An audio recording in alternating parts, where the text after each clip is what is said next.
마태복음 2장 1절로 12절의 말씀입니다. 너무나도 잘 아시는 내용이지요. 동방박사들의 이야기입니다. 너무나도 잘 알고 있기 때문에 별로 그렇게 흥미롭지 못할 수도 있습니다. 그러면 제가 이렇게 여쭤보면 어떨까요? 아기 예수의 탄생이 있고 난 성탄 직후에 목자들이 먼저 그 아기 예수의 탄생에 다가가 축하했습니까? 동방박사들이 먼저 찾아가 축하했습니까? 목자들이죠. 네. 그리고 나서 동방박사들의 또 찾아와 아련하고 축하하고 그 성탄을 기뻐했다라는 겁니다. 타이밍도 중요하고요. 순서도 중요합니다. 그리고 그 순서 속에 처음 목자들의 아기 예수의 성탄에 대한 축하, 그리고 두 번째 목자들 이후에 동방에서 온 박사들의 이 축하, 그 사이에 시간은 얼마 동안 흘렀을까요? 하루, 한 달, 1년, 그 이상 얼마나 됐을까요? 나중에 12절 정도에 가보면 16절, 17절 정도에 가보면 그 헤롯이 그 아기에 태어난 이후 2살 아래의 모든 아기를 다 죽이라고 명령하는 걸 보면 적어도 2년이라는 터울의 인터벌이 있는 겁니다. 이제 그런 점에서 볼 때 아기 예수의 성탄 이후에 이 동방에서 온 박사들이 예수님을 찾아뵌 것이 아마 적어도 1년 이상은 되지 않았을까? 1년 이후, 그리고 2년 미만 정도로 우리가 추산할 수가 있습니다. 그러니까 생각해 보면은 예수님의 이 땅에 오신 부분에 대하여서 그닥 유대인들은 관심도 없었고 또 예수님의 오심에 대한 준비조차도 없었고 오히려 소외된, 그리고 사람처럼 여기지 않는 직업군의 사람들, 목자들이 오히려 그 추운 겨울밤 빈들에서 양을 치다가 천군 천사의 인도함을 받고 아기 예수의 탄생에 대한 소식을 듣고 바로 그 짐승의 우리로 찾아가 강보에 쌓여 구유에 누워 있는 어린 예수를 보고 경배하는 장면이 있지요. 이것은 유대인들에게는 대단히 충격적인 일일 겁니다. 왜냐하면은 유대인들에게 있어서 가장 천한 직업 또는 가장 계급은 없었지만 그래도 가장 밑바닥의 삶을 살던 사람들의 직업군의 사람들이 목자들이거든요. 이제 이런 점에서 볼 때 이 유대의 왕으로 오시는 예수를 가장 천하디 천하다라고 여겨지는 목자들이 가장 먼저 아련을 했으니 그것부터가 충격 아니겠습니까? 예. 이게 유대인의 관점인 거예요. 그래서 이 마태복음에는 그러한 내용을 주목하고 있는 겁니다. 두 번째 주목이 뭐냐면 유대인들이 가지고 있는 선민 사상은 우리가 생각하는 것보다도 훨씬 더 강하고 독특합니다. 자기네들만 하나님께 택한 백성이다라고 여기는 이 자부심을 넘어 뻐기는 교만함이 극치에 달하는 민족 아닙니까? 오죽하면 하나님께서 택한 종들을 통하여 그 이스라엘 백성들을 소위 목이 곧은 백성이다, 교만의 극치 속에 자기네들만 하나님께 택한 백성이라고 생각하는 그 고집스러운 부분들이 있는 게 유대인들의 특징입니다. 그런데 이 예수의 탄생에 대하여 오래전부터 준비되어지고 그 먼 곳에서 찾아온 이들이 이방 땅에서 온, 동방에서 온 박사들이라는 점이 있어서 유대인들에는 자존심도 구겨지는 것이고 또 메시아의 오심에 대하여 다시 한번 그들이 전혀 준비가 안 돼 그러한 상대적인 평가를 받는 내용이기도 한 겁니다. 그래서 그러한 내용들이 마태복음에 기록되어졌다는 것이 상당히 의미가 있는 겁니다. 예, 이 동방박사 이야기는 다른 복음서에는 없거든요. 이 마태복음에만 있지 않습니까? 이제 이런 점에서 볼 때 왜 마태는 그렇게 동방 박사들의 이야기를 해야만 했는가? 라는 점이지요. 그것은 우리 하나님의 이 땅으로 그 아들 예수가 말씀이 육신이 되어 성탄으로 오신 이 내용에 대하여 오히려 유대를 넘어 모든 이방 땅의 이방인들에게 모든 나라와 백성과 민족과 방언들에게 소위 저들의 죄를 구원해 줄 자이심임을 나타내고자 원함이십니다. 아멘. 그런 점에 있어서 예수의 성탄은 이스라엘만의 베들레헴만의 이야기가 결코 아닙니다. 이스라엘에서의 그 한계를 훨씬 넘어 온 세상 끝까지, 온 천하의 끝까지, 그래서 요한계시록 7장에 말씀하고 있는 온 나라와 백성과 민족과 방언들에게 소위 하나님께로 나아가는 보배로운 산길이 열려지는 그 시작점으로 예수의 성탄, 거룩한 탄생이 있게 되어지더라. 그것이 바로 오늘 밤 이야기 아닙니까? 2000년 전, 2023년 전, 바로 오늘 밤에 이런 점에 있어서 대단히 의미가 있는 겁니다. 대단히 가슴 벅찬 일이고 우리가 그러한 주님의 탄생의 자리에 함께 초대되어지고 또 우리가 그 주님의 성탄을 세상을 향하여 지극히 높은 곳에는 하나님의 영광이요 이 땅에서는 택함을 받은 자들의 기쁨이 있는 평화다라고 말할 수 있는 이 선포의 도구요 통로가 바로 저와 여러분들이 되어진다는 사실이 대단히 감개무량한 겁니다. 어떤 이들은 성극을 통하여 그러한 감개무량함을 다시 한번 체험하는 것이고요. 어떤 분들은 장기를 통하여서 자기의 할 수 있는 재능의 자랑을 통하여서 또 뜻을 모아서 함께 하모니를 이루고 뭐 이런 모든 일련의 절차들이 다 무엇을 의미하느냐? 아기 예수 성탄을 축하하고 세상의 구원자로 오신 예수를 선포하는 것이지요. 여러분, 이렇게 우리가 큰 은혜 가운데 있음을 주님 앞에 감사를 드릴 수밖에 없습니다. 자, 그러면 오늘 본문의 말씀을 바탕으로 이 동방에서 온 박사들에 대해서 좀 살펴볼 필요가 있습니다. 동방이라는 것은 동쪽입니다. 일찍이 150여 년 전에 저 인도의 성인이라고 여겨지는 타고르가 들어보셨습니까? 타고르? 그분이 우리 이 동방의 저 조선이라는 땅, 우리나라 대한민국을 The Land of Morning Calm, 고요한 나라, 고요한 아침의 나라 이렇게 칭한 바가 있습니다. 그 대한항공이 자기네들의 홍보에 쓰여진 그 CI 작업이 그 타고르 성인의 시 속에 나오는 거예요. 고요한 아침의 나라. 이 동방의 끝자락에 위치한 우리나라, 뭐 이런 것처럼 말입니다. 그런데 이 이스라엘의 입장에서 보면 동방이라는 곳은 Oriental, somewhere else in Oriental area, 동쪽의 어느 나라겠지요.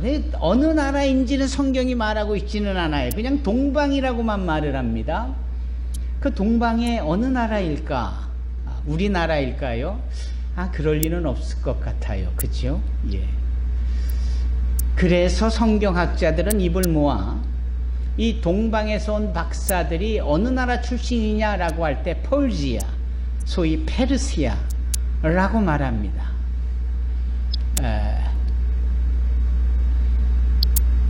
바사라고 성경에는 말하고 있는 그 다니엘 선지자가 머물렀던 그곳에서 사드락, 메삭, 아벳느고와 같은 이 세 친구와 함께 영적으로, 지적으로, 육적으로 하나님의 택한 백성들의 탁월함을 보여줬던 그 나라 페르시아. 우리에게는 천일 야화라고 해서 소위 그 뭐 마법의 양탄자가 날아다니고 요술공주 지니처럼 램프를 문지르면 연기가 솟아나오면서 멋진 공주가 등장하고 다 이 얘기가 그때 나온 얘기 아닙니까? 그곳이 바로 페르시아입니다. 그만큼 페르시아는 문학이 발전을 했고 예술이 발전을 했고 과학과 의학이 발전한 곳입니다. 그 당시에는 세계 중심이요 최고의 학문을 추구하던 곳이에요. 페르시아. 거기에 빼놓을 수 없는 그들의 최고점이 하나 있으니 천문학입니다. 그네들이 소위 별을 연구하고 별자리를 보고 별의 움직임을 통하여 통계학적으로 과거에 별이 저렇게 있었을 때 어떤 일이 있었기 때문에 지금 우리 눈앞에 저런 별이 저렇게 나타내지는 것은 이러한 특별한 징조요 예사롭지 않은 일이 발생을 한다, 뭐 이런 걸 의미하는 겁니다. 이런 점성 또는 천문학 이런 거에도 최고점으로 발전했던 곳이 바로 페르시아입니다.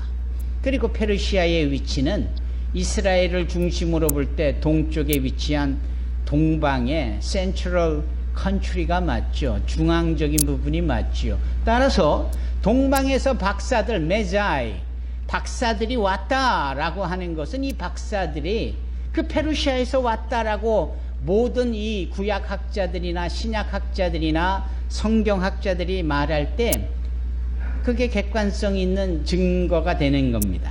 예. 그 페르시아에서 그 예수님의 탄생에 맞추어 그들이 옮았는데, 이제 그들이라 하면 사실은 박사다, 동방 박사다. 이 박사들이라면 어느 박사였을까? 의학 박사였을까? 오늘날로 치면 PhD에 해당하는 철학 박사들 내지는 어느 전문성 있는 특별한 교육의 최고점에 있는 사람들이 분명했겠죠. 이제 그런 사람들이 소위 별을 보고 그 별을 따라 유대 땅으로 오게 되는 겁니다. 그런데 아시는 바와 같이 페르시아와 이스라엘 사이의 거리가 그게 보통 거리입니까? 만만치 않은 거예요. 하지만 거리도 거리이겠지만 도착하는 그 타이밍이 특별한 하나님의 섭리가 계실 수밖에 없겠다라는 겁니다. 여기서 모두에 말씀드린 것처럼 목자들이야 빈들에서 막 태어난 성탄한 예수를 향하여 짐승의 우리로 가서 강보에 쌓여 짐승의 밥통 구유에 누워진 예수를 보고 그 앞에 엎드려 절을 하는, 그리고 예수의 탄생, 메시아의 탄생을 선포하는 그러한 일로 이어졌지만, 여기 동방 박사들은 조금 달라요. 이들은 어떻게 보면 대단히 오피셜한 겁니다. 공적인 겁니다. 그 목자들은 퍼스널하게 예수님을 맞이하고 경배했다면, 이 동방 박사들은 한 나라의 소위 대사와 같은, 그래서 그들의 움직임은 한두 사람이 아니었다라고 우리가 직감할 수 있습니다. 그리고 동방 박사라고 말하지 않고 동방 박사들이라고 복수로 말하니까 그렇잖아요. 그러면 이 동방 박사들이라고 할 때 동방 박사가 몇 명일지는 성경이 말하고 있지 않으니까 2명일 수도 있고 3명일 수도 있고 10명일 수도 있고 그건 몰라요. 근데 우리는 그들이 가져온 보배합을 통하여 황금, 유향, 몰약이라는 3가지 선물 때문에 동방박사 3사람이라고 국한을 하는데, 그거는 잘못된 표현입니다. 예. 3사람이라고 단정 지을 수 없어요. 성경이 그걸 말하고 있지 않기 때문입니다. 예. 주님이 태어나신 곳, 그것이 짐승의 우리라고 말하지 말구유라고 말하는 것도 잘못된 거예요. 예? 양도 있고 염소도 있고 소도 있고 말도 있는데 왜 하필 말구유요 말우리냐라는 거지. 그런 식으로 우리가 제안을 하면 안 되는 거예요. 오늘 대표 기도자인 김홍려 권사께서 말씀대로 믿고 말씀대로 행하자. 이게 탁월한 표현입니다. 여러분, 우리가 말씀에 더해서도 안 되고 또 빼서도 안 되는 겁니다. 어떤 가감도 있어서는 아니 되는 거예요. 천지가 변해도 하나님의 말씀은 1.1핵도 변함이 없는 어제나 오늘이나 영원토록 동일하신 하나님의 말씀이에요. 그 말씀을 성경을 통하여 제대로 믿고 그 말씀대로 제대로 행할 수 있어야 합니다. 그냥 우리끼리 좋은 게 좋은 거라고 뭐 대충 퉁쳐서 넘어간다? 천부당만부당한 말입니다. 그런 점에 있어서 성탄이 갖는 의미를 우리가 좀 더 심도 있고 집중적으로 제대로 믿고 그것을 즐기고 그것을 선포하자, 이런 의미가 담겨져 있는 거예요. 동방 박사들이 도착을 하는데 이분들이 별을 따라 왔다라고 하잖아요. 그러면 당연히 별을 따라 태어나신 곳, 머무시는 곳 베들레헴으로 와야 되는데 이들이 느닷없이 예루살렘으로 가는 건 뭡니까? 별이 이들을 예루살렘으로 인도했다라는 말입니까? 여러분 어떻게 생각하십니까? 별이 예루살렘으로 인도했을까요? 아마도 전후사정의 맥락을 보면 이 동방 박사들이 별을 따라 쭉 유대 땅까지 왔다가 별을 놓쳐요. 별을 놓치게 되는 겁니다. 왜 놓쳤는지는 모르겠어요. 별 스스로가 빛을 잃어버렸는지, 별 스스로가 더 이상은 앞에서 인도하는 그 역할을 하지 않은 건지, 아니면 별이 또렷이 베들레헴으로 향하려고 하는데 이들이 예루살렘으로 간 건지 우리는 알 수 없어요. 결과만 놓고 보면 이들이 도착한 곳은 베들레헴이 아닌 예루살렘이에요. 여기서 우리가 잠깐 생각해 볼 것은 아마도 그들은 유대의 왕으로 오시는 메시아 구세주에 대한 편견이 있었던 것이지요.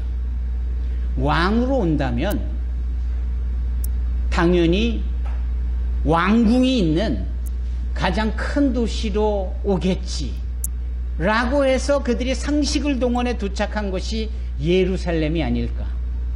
여러분 그렇지 않습니까? 예루살렘에 도착했는데 한바탕 소동이 일어나잖아요.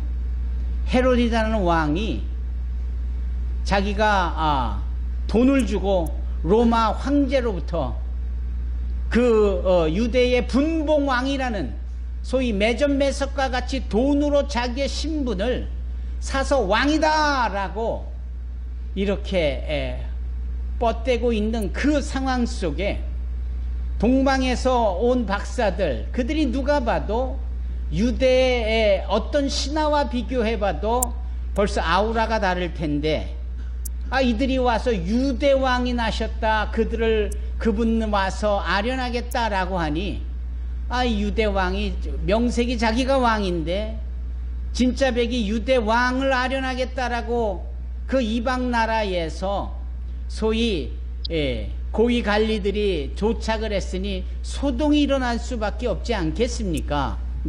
이런 이야기입니다. 이제 여기에서 이 추론을 우리가 확인할 수 있는 것은 그 얘기를 듣고 소동 속의 헤롯이 대제사장과 율법사들과 서기관들을 불러서 도대체 유대 왕으로 오시는 이가 어디에서 나타난다, 어디에서 태어난다라는 것이냐, 이 이방에서 온 동방 박사들도 모르고 헤롯 왕 스스로도 모르고 거기 있는 사람들이 모르니까 대제사장을 부르고 말씀을 기록하는 서기관을 부르고 말씀을 가르치는 율법사들을 불렀다 이 말이에요. 불렀더니 그들이 뭐라 합니까? 여기 유대의 베들레헴이란 마을입니다 하면서 예언자들이 이렇게 기록해 놓았습니다. 유대 지방에 있는 너 베들레헴아, 너는 유대의 통치자들 가운데서 결코 작지 않다. 네게서 한 통치자가 나올 것이다. 그가 나의 백성 이스라엘을 돌볼 것이다 라는 이 말씀을 근거로 유대의 왕 메시아가 베들레헴에서 태어날 것에 대하여 이 성경이 말하는 바를 가지고 진정한 왕의 어디서 태어났는지를 설명을 하게 됩니다. 이제 동방 박사들은 자기네들의 상식으로 도착한 예루살렘에서의 왕을 찾지 못한 채 성경이 예견한 베들레헴이라는 작은 마을 고을로 움직여져 가는 겁니다. 예루살렘에서 베들레헴까지는 걸어서 좋기 4-5시간 이상은 걸립니다. 차로 가도 한 40-50분은 걸리니까. 그래서 베들레헴에서 보면 예루살렘이 보여요. 저기 예. 거꾸로 예루살렘에서는 베들레헴이 잘 보일 턱이 없습니다. 지리적으로도 예루살렘은 높은 지역에 있고 베들레헴이라는 지역은 낮은 곳에 있거든요. 이들이 이제 베들레헴이라는 장소가 확인되어지니까 동방 박사들이 움직여 가는데, 그때 느닷없이 호련히 갑자기 자기들을 그 유대 땅으로 인도했던 별이 빛을 발하면서 그들을 재인도하기 시작하는 겁니다. 그런 걸 보면 아하, 별을 따라서 저 먼 동방 그 페르시아에서 그 이 유대 땅까지 오기는 왔는데 아마도 별 자체가 스스로 빛을 감춘 것은 아닐까. 거기에도 의도가 있고 거기에도 하나님의 섭리가 계시겠죠. 가짜 배기들이 들끓는 그 예루살렘 앞에 진짜가 오셨는데 아무도 모른다는 사실을 경각심과 더불어 이방인들의 입을 통하여 알려주시기 위하여, 그 타이밍이 다름 아닌 예수가 태어난 이후에 벌써 몇 개월이 지나고 난 이후에도 여전히 모르고 있는 이 가짜 배기들. 여러분, 이 세상에 이 시대에 살고 있는 사람들이 이 성탄에 대한 진정한 의미를 모르고 이 연휴 3일이라는 것 때문에 뭐 명동으로 모이고 강남으로 모이고 진정한 예수의 성탄을 엉뚱한 상업적으로 연출되고 포장된 가짜배기 공간에 모여드는 것과 같은 이치입니다. 그렇지 않겠습니까? 우리가 왜 금요일 이 주일 왜 이 크리스마스 이브 때 함께 모여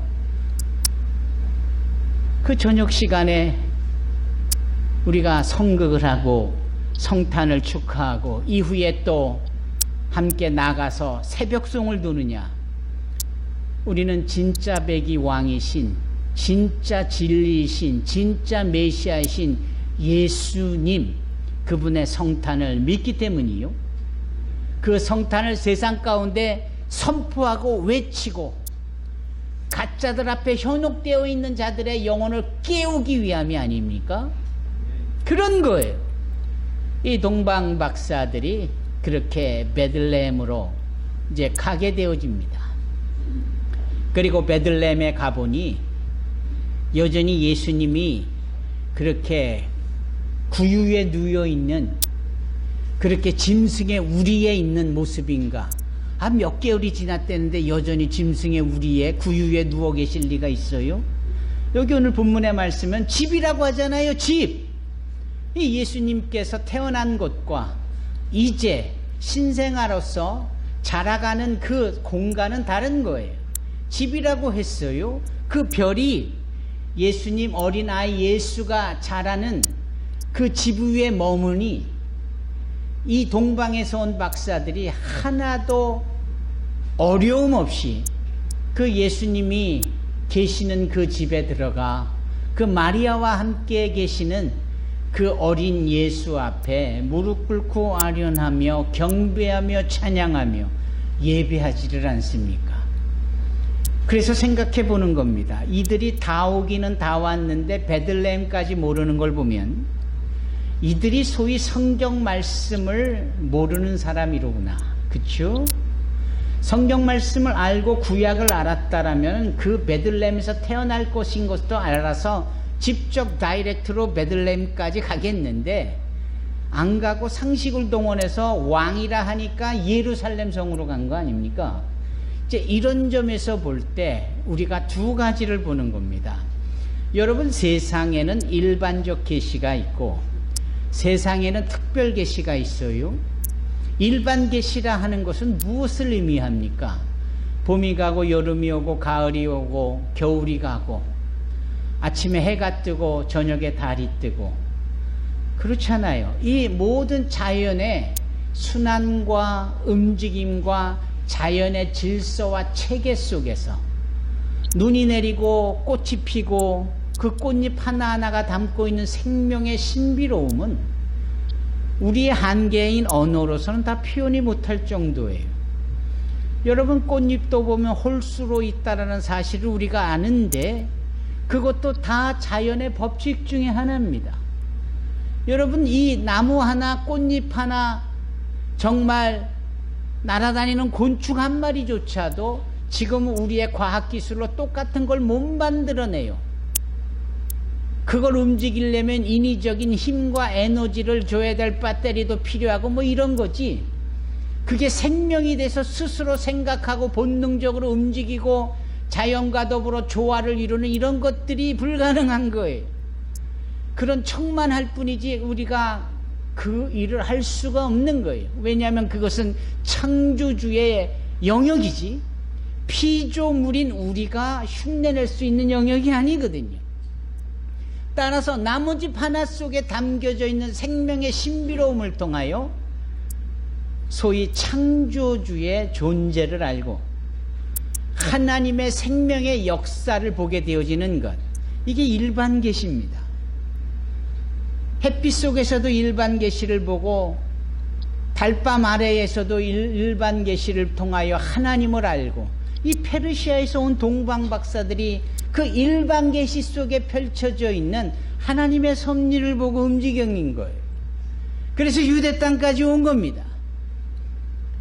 그런데 세상 속에는 일반 계시만 있느냐? 그렇지가 않은 거예요.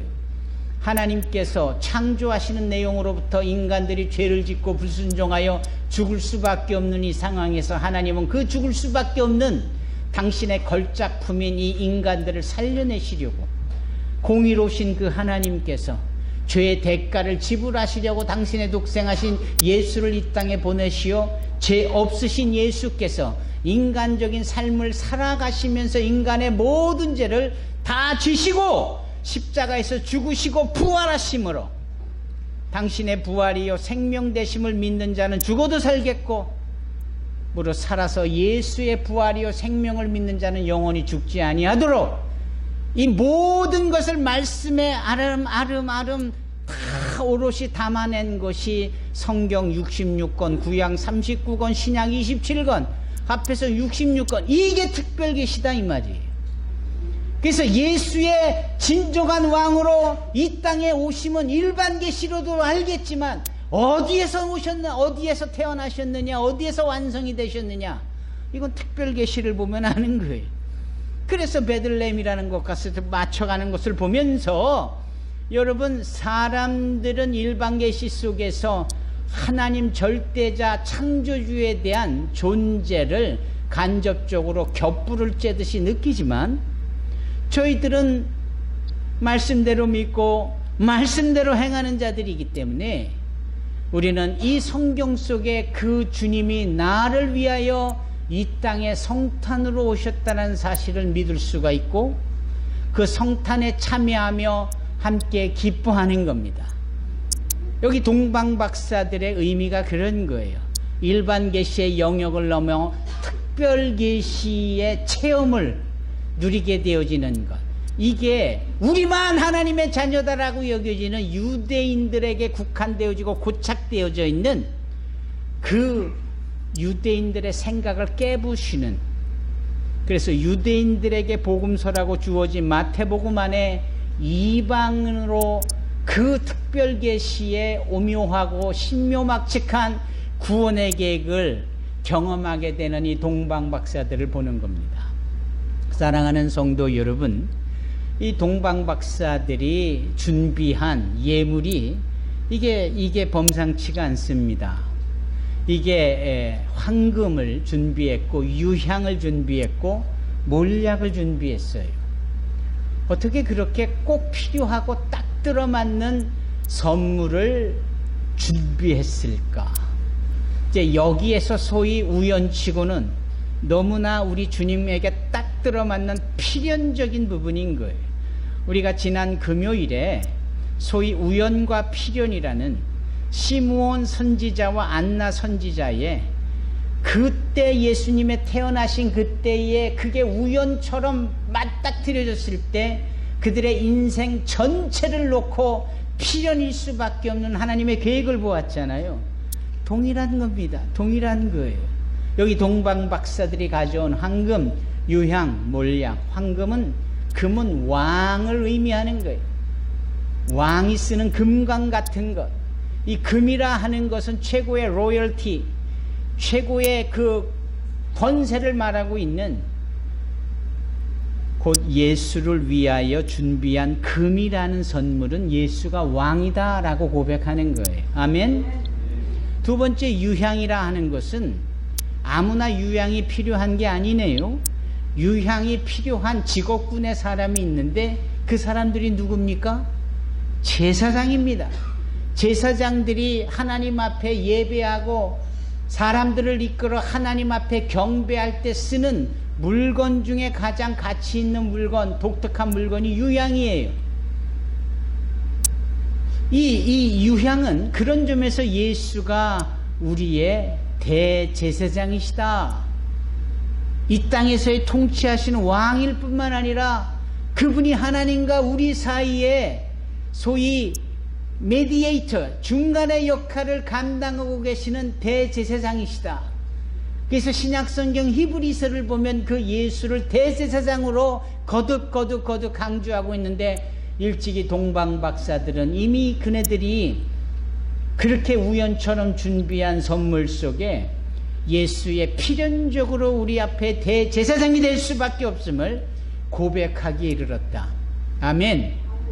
또 하나의 선물은 무엇입니까? 몰약입니다. 라이라. 몰약이라는 것은 소위 죽은 자들을 위하여 필요한 물건이, 그래서 염을 때 쓰는 것, 그래서 시신에게 쓰여지는 물건이 이게 몰약인 거예요. 황금이야 유향이야 받아도 기분 좋고 그런 의미가 있다니까 더 좋을 수밖에 없는데, 아니 기껏 가져온 선물 중에 죽을 자를 위하여 쓰는, 염을 때 쓰는 방부제와 같은 이 라이라 몰약을 가져왔다니. 그렇지만 그 몰약을 통하여 우리가 확고부동하게 알 수 있는 단 하나, 무엇입니까? 예수께서 우리를 위하여 죽으신다라는 거죠. 어떻게 동방 박사들은 그렇게 그런 것까지를 준비해 왔을까? 신비롭습니다. 정말 신기한 겁니다. 사랑하는 성도 여러분, 동방 박사들이 준비한 선물을 보면서 오늘날 우리가 하나님께로부터 받은 선물 예수 그리스도, 그리고 그 선물에 즈음한 우리가 하나님 앞에 감사하여 성탄의 선물을 드린다라고 할 때 나는 과연 어떤 선물을 하나님 앞에, 예수 앞에 드릴 수 있겠는가? 여러분, 이것이 오늘 본문의 말씀 속에서 우리가 깊이 마음에 새기고 나의 인생을, 나의 삶을, 나의 에너지를, 나의 시간을, 나의 재능을, 나의 기도를, 나의 예배를, 나의 찬양을 진정으로 하나님 앞에 드림으로 이 성탄의 주님 앞에 감사하여 드리는 나의 선물이 되게 해야 되겠다. 부디 그와 같은 고백이 있기를 주님의 이름으로 축원합니다. 기도하겠습니다. 살아계셔서 역사하시는 참 좋으신 하나님, 이 성탄의 계절에